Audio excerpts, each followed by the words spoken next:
Hello, everyone, and welcome to the September edition of Healthy with an Attitude. September is Sickle Cell Disease Awareness Month, and we have the amazing fortune to end this important month by having a discussion about sickle cell disease with Elle Cole.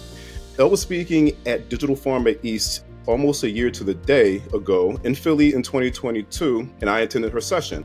And I walked away from that session completely blown away.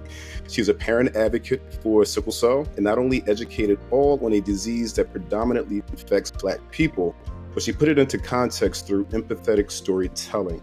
When she was done, I stalked her, I introduced myself, we took a picture, and then we began supporting each other's content on LinkedIn.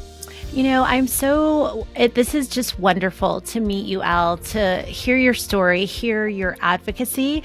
And when Eugene reached out, I immediately stalked you as well and just wanted to kind of get more information. And everything that I discovered was amazing. And it had a level of authenticity and really just trying to spread awareness and amplify this disease. And so it is a pleasure to meet you and have you join our show. You know, when we talk about sickle cell, we really have to look at all of the myths that are associated with the disease. You know, when we talk about race and who gets it, as well as the ongoing dismissal of pain that happens when a patient has a sickle cell crisis. So I am so excited to have you here, and I would love for everyone to get to know you even more. Thank you so much. It's truly a pleasure and an honor to be here. I'm thrilled that we were able to meet almost a year ago, Eugene and Doctor. I am just super happy to be a guest and meet you as well. So thanks for having me. What is sickle cell disease? Many people, regardless of race or whatever else, we don't really know what it is. And if you could kind of weave in how that affects you and your life and your family, that'd be amazing. Yes. So sickle cell disease is a red blood cell disorder. And I'm really breaking it down to the rudimentary level because our red blood cells carry oxygen throughout our entire body. But for people with sickle cell disease, it means that instead of their red blood cells being oval, they had a hemoglobin mutation. So the protein in the hemoglobin has caused the red blood cells to be misshapen. And so instead of being round like a circle, they are now kind of C-shaped are kind of banana shaped, which causes them to stick together. And when they stick together in the body, wherever it may be, it can cause excruciating pain, but also that deprivation of oxygen can cause organ failure and many other complications. So yes, the hallmark of the disease is pain, but there is a byproduct that could be a lot of other complications. So I know a lot of people who have had retinopathy, which affects their eyes. I know children who have had strokes, which of course affects the brain. I know people who have had organ failures, hip replacements. It's just a litany of problems that can happen when a person has sickle cell disease. But for the most part, that is the overall breakdown of sickle cell disease. And my personal relationship with the disease is that I am a sickle cell trait carrier. So I have AS. What does that mean? My genotype is AS, so I have one normal gene and then one sickle cell trait gene. I met my husband in college. I was 17 and he was 18 when we met. And 4 years later, after we graduated, we decided to get married. But neither one of us knew that we were sickle cell trait carriers. When I was expecting, I found out that I was carrying twins, which was a joy. But I also found out that my husband and I would have 1 in 4 chance of having a child with sickle cell disease. After I gave birth, it was confirmed that one of my twins has sickle cell trait, so she is a carrier with genotype AS like me. And then my other daughter is She has sickle cell disease, and she has hemoglobin SS, which means she inherited the S trait from me and the S trait from my husband. And so sickle cell disease in my family is something that we think about daily. It is something that can literally affect the entire family, because you may have to alter the way you do things, or where you go, when you go on vacation, how your child goes to school, and different things like that. And so it's just really become a part of my life. And that's why I am an advocate and I share about sickle cell disease. That is the most amazing description or definition of sickle cell I've ever heard in my entire life. And it brings me back to about a year ago when I just kind of stumbled into that session that day, and I was like, well, she seems nice. Let's see, what she has to talk about, which I had every confidence was going to be amazing. And I'm so glad that we're able to pull that from a year ago into today, and to basically share with a larger platform and with more people, and people that have no idea before this conversation right now with sickle cell was that it also does affect how blood is carried throughout the entire body, which will cause a tremendous amount of other complications as you described. So prior to your wonderful twins being born, did you have any other, was there a relative in the family that may have been suffering from sickle cell, or maybe it was misdiagnosed? I'm kind of leading to my next question when it comes to like some of the unique challenges within the Black community when it comes to stuff like, I'll call it SCD at this point. So I'm going to be fully transparent. This is a part of my story that I rarely share, but I think it's an important one. I am the youngest of 5 children that my mother had, but I do not share the same father as my siblings. And so I am the only person in my mother's children, in that circle of 5, I am the only one who has sickle cell trait. And so it is my father who is the carrier, who passed the gene on to me. And Gotcha. Because I don't share the same father as my siblings, it has been a bit of a journey to talk about my advocacy and to share my story, because there is some shame and some stigma around that, because, I come from a Christian home, and when you have, paternity that's in question, sometimes that can be a source of secrets in our family. And in mine, I always kind of didn't tell people. I felt like I could live in a way that masks the fact that I didn't have a father. My father does not claim me as a child, and I do not know him. And so I think when I talk about sickle cell trait and sickle cell disease, it comes from a place of, I'd rather people not know, but I felt like it was something that I had to speak up and speak out about, because we have to erase stigma and shame in our community. I am not a product of problems. I am not somebody that is going to carry the mistakes of others and allow that to shadow how I shape my life. And so that's why that is one of the reasons why I readily share about sickle cell disease, because what you don't know can hurt you or your offspring. And that is a true story in my life. And so I'm here to say, yes, you can achieve great things, but we must speak about things that we may want to hide under the rug. We may not want to be, we may not always feel comfortable talking about our genetics, but it is very important that we do so, because it can affect us.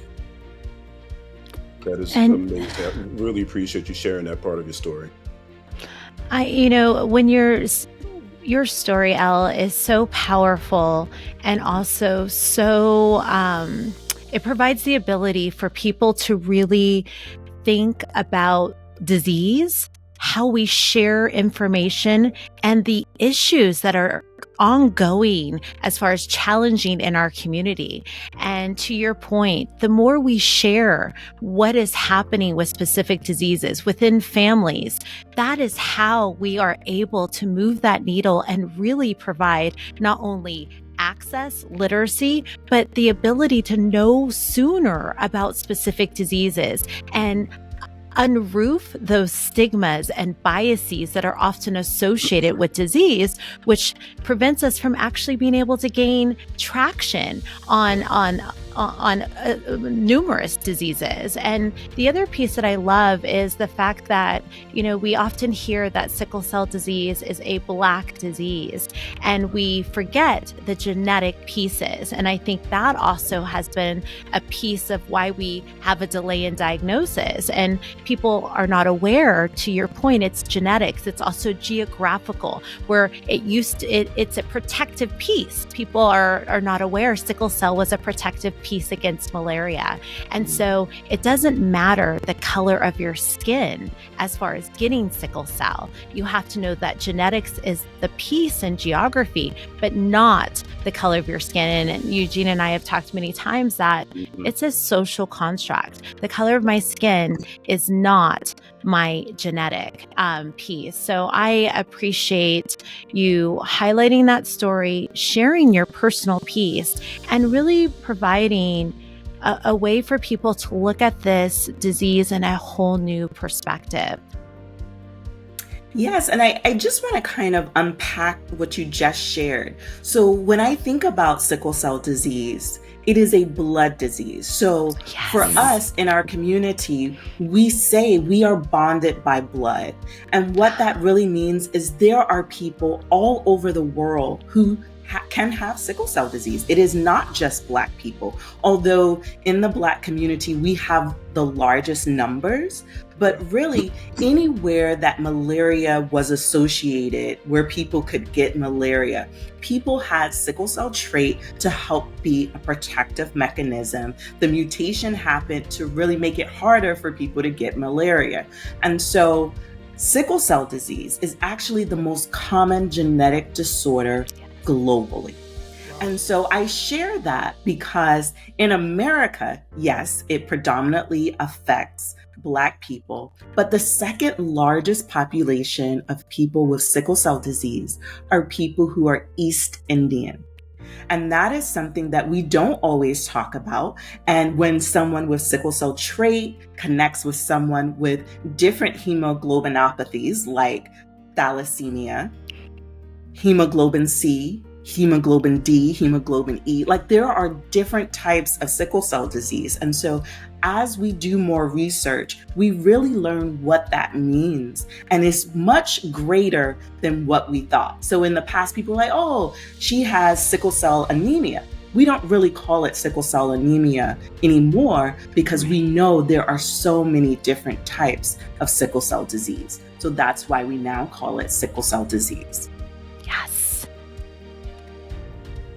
All of these gems and pieces of information, we have to continue to put that information out there more. And how do we do that? Is through dialogue, through really highlighting the myths or misconceptions surrounding the disease. And thank you for really highlighting it is a blood disease. And that should be the start of the conversation always when you talk about sickle cell disease versus all of the other associations. I had one more question for you. When we talk about all of the complications that you mentioned that can come from sickle cell disease because of the lack of oxygen. And we know for organs and anything to be able to foster, it needs oxygen. And when you have this clumping or blockage from happening, that's when you get, as you mentioned, the retinopathy, other pieces, or stroke. And you also have the association of not only complications, but pain. What are some of the stories that you, if you feel comfortable sharing, whether it's with your daughter or with people that that have experienced when they go in and seek care? So it is true the stories that we hear about people receiving discrimination when they go to the emergency room department in particular. We know that sickle cell disease causes extreme pain. That is not a myth. That is completely accurate. And physicians know that it happens. Unfortunately, there is no treatment right now that treats the pain in sickle cell disease that was created specifically for sickle cell disease.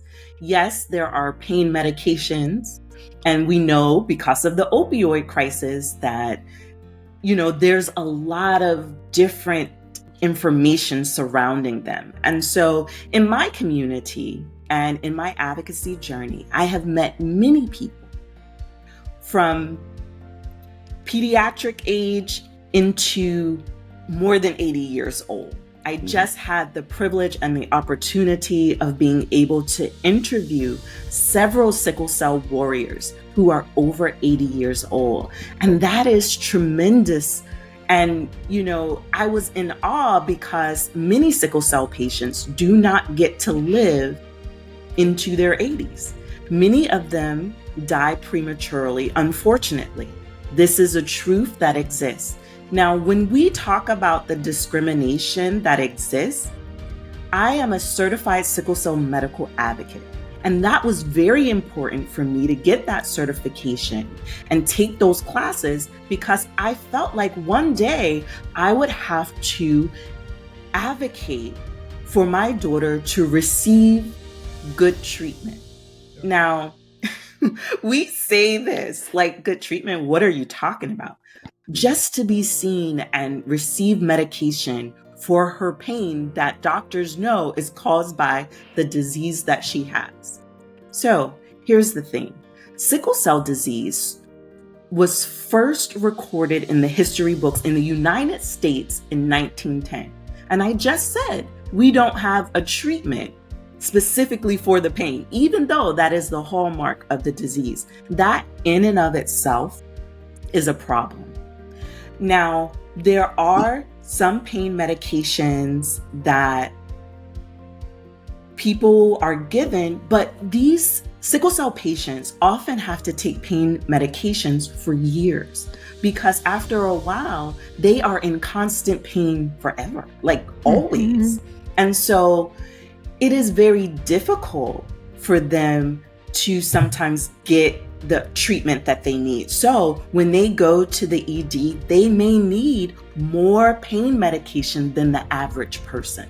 And for some medical professionals, that causes red flags, and they begin to associate these people who have sickle cell disease with being a drug seeker. Now, I kind of paused there because the statistics have shown that hardly any sickle cell disease patients are drug seekers. They're really trying to get relief for the disease that has been diagnosed.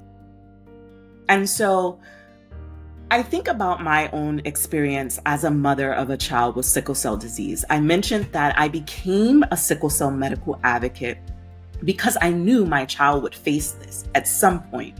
It usually happens in adulthood. So there is a period that happens with sickle cell patients where they move from pediatric care into adult care, and we call that the transition period. And really, it's like a horror story in our community because when the cute little, cheeky kids move into adult care, it becomes frightening because they often are not believed. Their pain is overlooked, dismissed, because they've had to build up resistance and learn how to work while they're in pain. So they often use distractions. So they may be on their phone, but they may be in the hardest pain of their lives. But they've learned how to cope to a certain extent. And so instead of being given relief like many cancer patients are, they're ridiculed and mistreated. I had a friend, and I say that in past tense because my friend is no longer with us. I believe she was in her 20s, and her name was Brittany. And this is September. Brittany was born in September. And so Brittany has been on my mind. Brittany faced a lot of pain and was often in and out of the hospital because sickle cell affects patients differently. And she had a really hard time finding a way to stay out of crisis. And she was in crisis, and she would go to the ED as an adult. And she often was told to leave. And she would record. And there was one particular time that I remember where the nurse called the police on Brittany, and she was made to leave the hospital. And I remember one of the last conversations I had with her, and she cried. She cried for almost 2 hours. And she was telling me how she had to get an Uber to leave the hospital because they didn't want her there. And she said she didn't understand because the doctors knew she had sickle cell disease. They knew that her hemoglobin was low and she needed a transfusion, but things just she wasn't rebounding as quickly as they thought she should. And unfortunately, Brittany is no longer with us.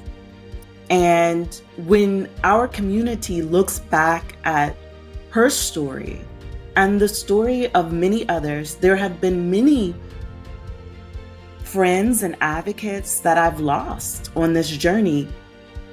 And when I think about their story, we have to, in our community, we have stories about police brutality. We have stories in our community that make us know and understand our Blackness on a different level.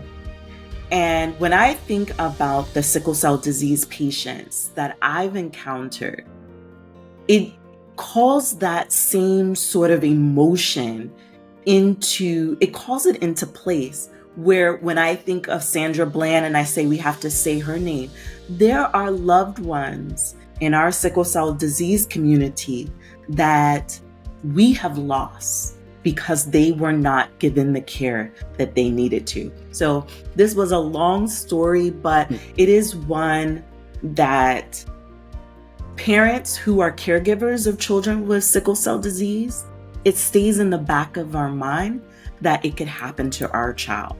And so many of us are arming ourselves with the knowledge to understand exactly what's happening in our children's bodies, just as if we were a clinician, so that we could save our children's lives, so that they can live to see another day. It is that serious. It is that important. And that's why we have conversations like these, because that's what's happening in our community. And I just want to jump in on that. We hear about all of the social progress, all the things that people are trying to call out. And I often state health is a part of it, because your health is your most prized possession. And we have to look at when we are trying to achieve equity and how there are so many misses that continue to happen in the healthcare arena, that we have to take note that this is just as important, if not even more. And that is often just put at a side and not thought about in all of the other pieces. So thank you very much for highlighting that. I'm a little bit speechless because, Elle, you continue to exceed expectation every time we have any type of interaction. And quite honestly, to be on the line with you and Dr. B right now, I should be pinching myself. This is a really important conversation and reflective of not only sickle cell disease, but many of the chronic conditions that Black people may have to encounter on a day-to-day basis, while also not receiving, and I think you put it perfectly, Elle, when you said, I think you may have said, like, just good healthcare. We're not even asking for over the top, the best healthcare that money can buy in this country. We just want what everybody else is getting. Like you don't send people home in pain. And by no means am I an expert. I know more about sickle cell than I did an hour ago, but by no means am I an expert in the area. But I know when people are hurting and they go to a trusted healthcare facility, they should not leave in that same level of pain. Before we wrap, any parting shots, or can you share with the audience how they can reach you? Because there's going to be a lot of people that either are going through the same journey that you and your family may be going through, or something similar, just to have somebody to reach out to and say, hey, thank you, if nothing else. And a lot of times people aren't as comfortable all the time with a public response of that nature, especially if it starts to veer down a more personal avenue. So anything you have before we wrap, and then how can people reach out to you and connect with you, and then take this same conversation and just keep it rolling? Yes, absolutely. So I have a 14-year-old daughter who has sickle cell disease. And when she had her first crisis is when I wrote my very first book. Oh, yes. And this is a sickle cell coloring book for kids. And I wrote it because I was teaching her about what was happening to her body. And when I would travel and I would share my caregiver story, often my audience was very diverse with different types of other caregivers who looked very different from me, who were experiencing the same thing, where they wanted to teach their children. And so I published the books and the stories and the information that I was sharing with my own kids. And so I am sharing this, and I often share my books with hospitals. So there are hospitals worldwide who use my books to teach their patients about what's happening with sickle cell disease. And that is one of the greatest honors, to be able to be a part of the movement to increase health literacy in our community.